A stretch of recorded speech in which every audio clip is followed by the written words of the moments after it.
बिहार सरकार इसका जिम्मेवार होगा, मुख्यमंत्री नीतीश कुमार इसका जिम्मेवार होगा, दूसरा और कोई नहीं। भाजपा के उस पंचायती राज मंत्री जो केदार प्रसाद गुप्ता, जो भाजपा पार्टी से बिलोंग करते हैं, बीजेपी से बिलोंग करते हैं, माननीय दिलीप जायसवाल जी जो उनके प्रदेश अध्यक्ष है, मेरे द्वारा चुन के वो एमएलसी आए हुए हैं, अगर वो हमारे कदर नहीं जानते हैं तो ऐसी व्यवस्थाओं के सामने अपना आत्मदाह करना ही अच्छा समझता हूं। 18 तारीख को सुबह 11 बजे आत्मदाह करेंगे और पूरे बिहार के 1,14,000 वार्ड मेंबर आ रहे हैं उस दिन।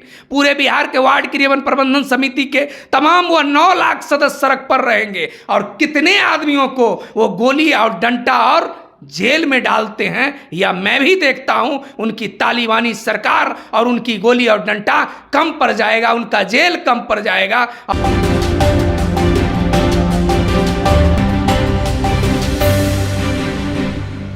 नमस्कार, अब जी लाइव न्यूज़ देख रहे हैं आप और आपके साथ मैं हूं निधि सिंह। देखिए, अगर हम बात करें बिहार की विधानसभा चुनाव में तमाम जो पार्टी हैं सक्रिय हैं, लेकिन आज हम खास बातचीत करते हैं गांव की सरकार की या गांव की उन जगहों की जहां लोग आज भी बहुत सारी चीज़ है जिसको लेकर के बहुत ही तरसते हैं। सीधे जुड़ेंगे खास बातचीत करने के लिए वार्ड सदस्य के राष्ट्रीय अध्यक्ष गणेश चौधरी जी मौजूद हैं। तमाम मुद्दों को लेकर काफ़ी ज़्यादा सक्रिय रहते हैं। बहुत शुक्रिया गणेश जी बातचीत के लिए। बहुत बहुत धन्यवाद। आप रवजी लाइव न्यूज़ चैनल के माध्यम से जिस प्रकार से गांव की आवाज़ और गांव की दर्द, वार्ड सदस्यों की दर्द बराबर आपके चैनल के माध्यम से हमारे वार्ड सदस्यों को पहुंचाई जाती है। गणेश जी, एक सवाल रहेगा, हम वीडियो शुरू करने से पहले जानना चाहेंगे कि आपने एक वीडियो पोस्ट किया था जिस वीडियो में आप भाजपा कार्यालय के बाहर आत्मदाह करने की बात कह रहे हैं। आखिर क्या वजह है कि आप आत्मदाह पे उतर चुके हैं? क्या आपकी मांग बिहार सरकार नहीं सुन रही है? बहुत सारी आपने मांग उठाई है, धरना प्रदर्शन पे भी गए थे, क्या मुद्दा है, क्या बात है यार? देखिए, स्पष्ट रूप से मैं कह देना चाहता हूं, बिहार के अंदर में हिटलर शाह का सरकार चल रहा है।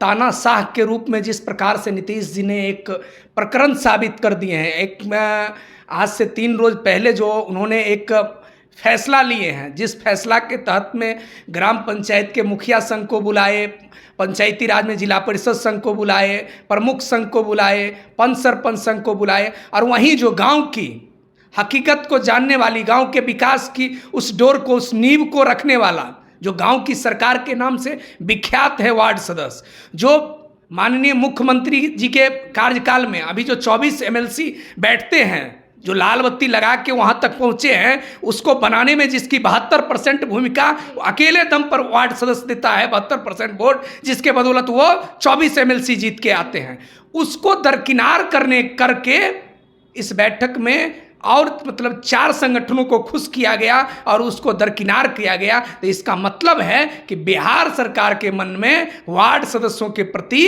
बहुत छलावा है, धोखेबाजी है, और इस धोखेबाजी के चलते मैं वार्ड सदस्यों के तरफ से इस बात को स्वीकार किया कि कहीं ना कहीं बिहार सरकार को यह साबित करने में या दिखाने में या हमारी उस व्यवस्थाओं को जानकारी देने में कहीं ना कहीं चूक हुई, जिस चूक का नतीजा यह है कि मैं भाजपा के उस पंचायती राज मंत्री जो केदार प्रसाद गुप्ता, जो भाजपा पार्टी से बिलोंग करते हैं, बीजेपी से बिलोंग करते हैं, माननीय दिलीप जायसवाल जी जो उनके प्रदेश अध्यक्ष है, मेरे द्वारा चुन के वो एमएलसी आए हुए हैं, अगर वो हमारे कदर नहीं जानते हैं तो ऐसी व्यवस्थाओं के सामने अपना आत्मदाह करना ही अच्छा समझता हूं और बिहार सरकार इसका जिम्मेवार होगा, मुख्यमंत्री नीतीश कुमार इसका जिम्मेवार होगा, दूसरा और कोई नहीं जिम्मेवार हो सकता। देखिए, वो 18 तारीख को भाजपा कार्यालय में अपनी बात को रखेंगे, लेकिन कई दफा गणेश जी हैं जो बात अपनी आपने रखा है। तो क्या लगता है कि जितनी बार आप बात रखे हैं, क्या कुछ मायने निकल कर आए हैं? क्या कुछ आश्वासन मिला है आपको डायरेक्ट, या फिर आप आत्मदाह? एनडीए सरकार के जो मुखिया हैं, एनडीए सरकार के मुखिया है, जिस पर बार बार हमारी गांव की जनता सवाल खड़ा करता था कि एक ये जाल फेंका करते हैं, एक ये छलकी और कपटी की तरह व्यवस्थाएं में हैं, जिनका नाम है पलटू की सरकार। यही व्यवस्था उन्होंने मेरे साथ व्यवस्था किए कि उन्होंने कहा था कि जल्द से जल्द गांव की सरकार और वार्ड सदस्यों को हम अधिकार देना चाहते हैं। जिस प्रकार से उन्होंने आंख में धूल झोंकने का काम किया, जिस प्रकार से आश्वासन देकर धोखा देने का काम किया, अगर मुझे पहले से पता होता कि पंचायती राज मंत्री, माननीय मुख्यमंत्री और इनके जितने पदाधिकारी हैं या इनके विधायक और एमएलसी इसी प्रकार से धोखा देने वाले व्यक्ति हैं, तो हम कभी भी इनके सामने में बैठक में और इनके सामने में कोई मांग पत्र नहीं रखते, आंदोलन में वैसे ही डगराते जिस प्रकार से हम 11 दिन भूख हड़ताल पर बैठे हुए। क्या मांग लेकर गणेश जी सामने आ रहे हैं? क्या जनता की मांग है? गांव में रहते हैं, गलियों में रहते हैं, क्या दिक्कत आ रही है? क्या मांग? जिस प्रकार से एक जीते हुए जनप्रतिनिधि आपके चैनल के माध्यम से यह खबर बार बार चलाई जा रही है, हम बिहार सरकार से कोई हीरा जवाहरात या कोई ऐसी मांग नहीं किए हैं। हम गांव की सरकार हैं, हम अपने वित्तीय अधिकार का मांग कर रहे हैं। जो 2017 में मिला था वह पुनः क्यों नहीं दिया जा रहा है? उसमें कौन रुकावट दे रहा है? या बिहार सरकार के मुख्यमंत्री, पंचायती राज मंत्री कहीं न कहीं दलाल, बिचौलिया और भ्रष्ट पदाधिकारियों के साथ सौदागर बन गए हैं, उनके साथ रिश्तेदारी निभा रहे हैं, इसीलिए वार्ड सदस्यों के साथ सौतेलापन व्यवहार कर रहे हैं। और इसी का नतीजा है कि भारतीय जनता पार्टी के कार्यालय के सामने 18 तारीख को सुबह 11 बजे आत्मदाह करेंगे और पूरे बिहार के 1,14,000 वार्ड मेंबर आ रहे हैं उस दिन। पूरे बिहार के वार्ड क्रियान्वयन प्रबंधन समिति के तमाम वो 9 लाख सदस्य सड़क पर रहेंगे और कितने आदमियों को वो गोली और डंडा और जेल में डालते हैं या मैं भी देखता हूं। उनकी तालिबानी सरकार और उनकी गोली और डंडा कम पड़ जाएगा, उनका जेल कम पड़ जाएगा और उनके इस व्यवस्थाओं से हम डरने वाले नहीं हैं। मेरा कदम आगे बढ़ चुका है तो हो के रहेगा। 18 तारीख को आमने सामने की लड़ाई है, या मुख्यमंत्री जी हमारा मौत स्वीकार करें या अधिकार देना स्वीकार करें। तो चलिए, कई अधिकार हैं जिसको लेकर 18 तारीख को सड़क पर उतरेंगे और भाजपा कार्यालय में आत्मदाह के लिए बात कर रहे हैं। सीधे तौर पे गणेश चौधरी जी जुड़े थे। गणेश जी, एक बड़ा सवाल यह भी उठता है कि इतनी बड़े फैसले आप ले रहे, क्या ये फैसला लेने से पहले आपने कोई लिखित आवेदन जाकर दिया है? हम सभी पदाधिकारियों को, मुख्यमंत्री कार्यालयों को, पंचायती राज मंत्री के तमाम पदाधिकारियों को पहले से हमने आगाह कर दिया था कि अगर वार्ड सदस्यों के साथ छलावा होगा, हमारे साथ धोखा होगा, तो हम कोई विधायक सांसद का चुनाव लड़ने के लिए नहीं आए हैं।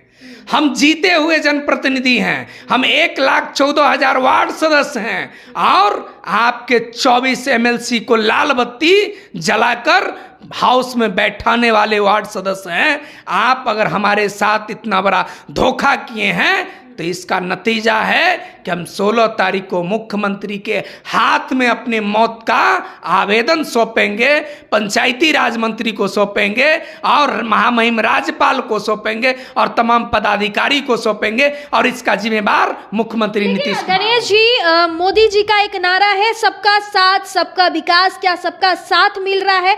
और आप लोग का विकास को लेकर के भी बात करते हैं और सबका विकास भी हो रहा है? यह कितना सत्यता है, ये आपके चैनल के माध्यम से मैंने माननीय नीतीश जी को पैगाम भेज चुका हूं। आज से 3 रोज पहले से चल रहा है कि मैं आत्मदाह करने वाला हूं। आज तक माननीय मुख्यमंत्री कार्यालय के कोई पदाधिकारी या कोई उनका मंत्री हमसे कांटेक्ट नहीं किया है। तो एक वार्ड मेंबर का कितना महत्व दे रहे हैं मुख्यमंत्री जी। जब इनको एमएलसी चुनाव लड़ना था, जीतना था, तो इसी वार्ड सदस्यों के पांव पर आकर इनके एमएलसी का वोट मांगा जा रहा था और वोट का इस प्रकार से दगाबाजी किया गया है जिसका इतिहास गवाह होगा।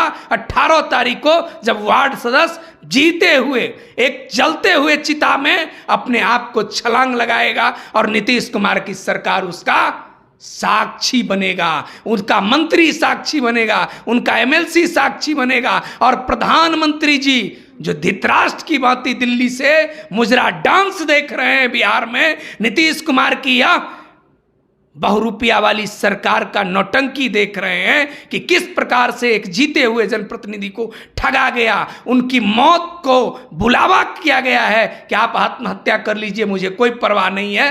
तो मैं भी नीतीश जी के इस बात को देना चाहता हूं और ये बता देना चाहता हूं कि इस चिंगारी की लौ पूरे बिहार के 1,14,000 वार्ड मेंबरों के हाथ में मशाल होगा। ऐसा ना हो कि पूरा बिहार माननीय मुख्यमंत्री जी की सरकार इसी चपेट में चला जाए। तो चलिए 18 तारीख की दिन है, बहुत ही जल्द आ रही है और उस दिन वार्ड सदस्य के तमाम लोग मौजूद रहेंगे, अध्यक्ष जी भी मौजूद रहेंगे, गणेश चौधरी जी मौजूद रहेंगे, आत्मदाह करेंगे। लेकिन उससे पहले अपनी जितने भी पदाधिकारी हो, सीएम आवास हो, सभी जगह इन्होंने पत्र भी सौंप दिया है, लेकिन कोई जवाब नहीं हुआ। लेकिन लास्ट में इन्होंने एक बड़ा कदम उठा लिया है। खैर दोस्तों, आपको क्या लगता है कमेंट में अपनी राय जरूर दीजिएगा और ऐसी खबरों से रूबरू होने के लिए देखते रहिए रब्जी लाइव न्यूज़। बहुत बहुत शुक्रिया।